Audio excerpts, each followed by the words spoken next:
casa nocturna del flautista de Hamelín. Todo comenzó con una melodía.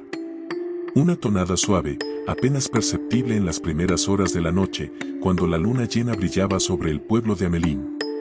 Nadie recordaba de dónde había salido el flautista. Nadie recordaba su rostro. Pero todos recordaban el sonido de su flauta y el vacío que dejó tras de sí.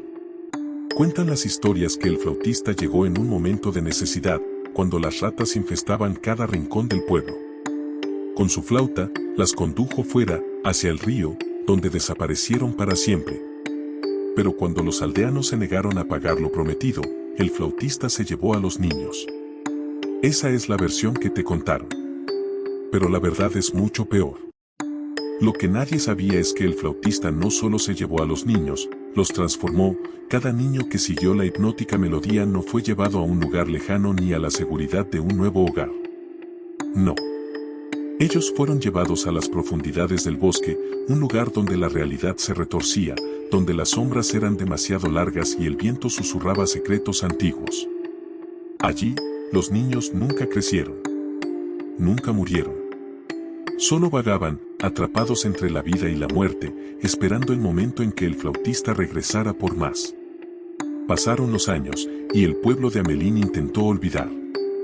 Los niños desaparecidos se convirtieron en leyendas, en advertencias para no salir de noche. Pero la melodía, esa melodía nunca desapareció por completo. Algunos decían que la escuchaban en sus sueños, que algo oscuro los observaba desde los límites del bosque. Fue una fría noche de otoño cuando la flauta volvió a sonar. Al principio, los aldeanos pensaron que era su imaginación, un eco de la vieja leyenda. Pero cuando el sonido se hizo más fuerte, supieron que el flautista había regresado. Esta vez, no venía por ratas. Ni siquiera venía por los niños. Esta vez, él venía por todos. Hans, el cazador del pueblo, fue el primero en notar que algo andaba mal. Su perro, normalmente valiente, no paraba de aullar cada vez que se acercaban al borde del bosque. Los árboles parecían moverse con una vida propia, y el aire se volvía espeso, difícil de respirar. Una noche, mientras se preparaba para la caza, vio algo. Sombras, pequeñas y delgadas, danzaban entre los árboles. Al principio, creyó que eran animales, pero cuando se acercó, lo vio claramente, eran los niños perdidos. Sus rostros pálidos, deformados por los años en aquel lugar maldito, lo miraban con ojos vacíos. Y detrás de ellos, una figura alta y delgada se deslizaba en la oscuridad, la flauta en sus labios, su mirada fija en el pueblo.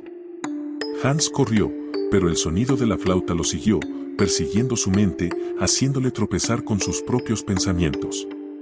Cada paso que daba lo acercaba más al flautista, como si la música tirara de su alma. Cuando finalmente llegó al centro del pueblo, jadeando, las calles estaban desiertas. Los aldeanos, alertados por el sonido, se habían encerrado en sus casas, pero Hans sabía que no estaban a salvo. La flauta sonaba cada vez más fuerte, resonando en las piedras y en las puertas cerradas, llamando a todos. Aquellos que intentaban resistirse comenzaban a sentir un ardor en el pecho, un impulso incontrolable de salir, de seguir la melodía.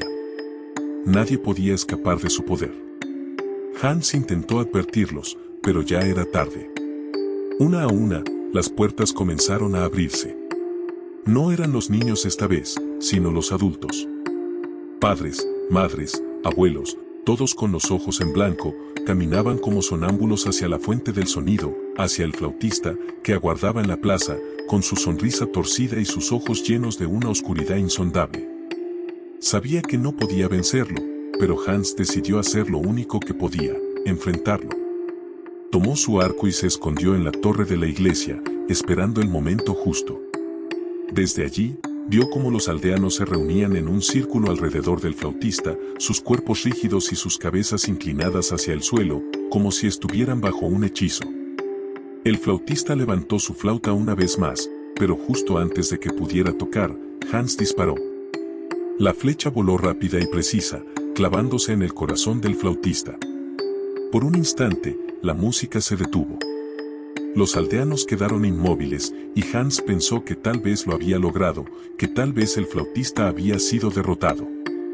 Pero entonces, una risa baja y gutural llenó el aire. El flautista no cayó.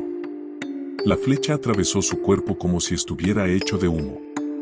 Lentamente, bajó la flauta de sus labios y miró directamente a Hans, su sonrisa más ancha, más aterradora.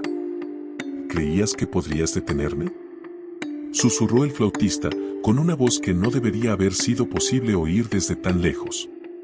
No soy un hombre, soy una maldición.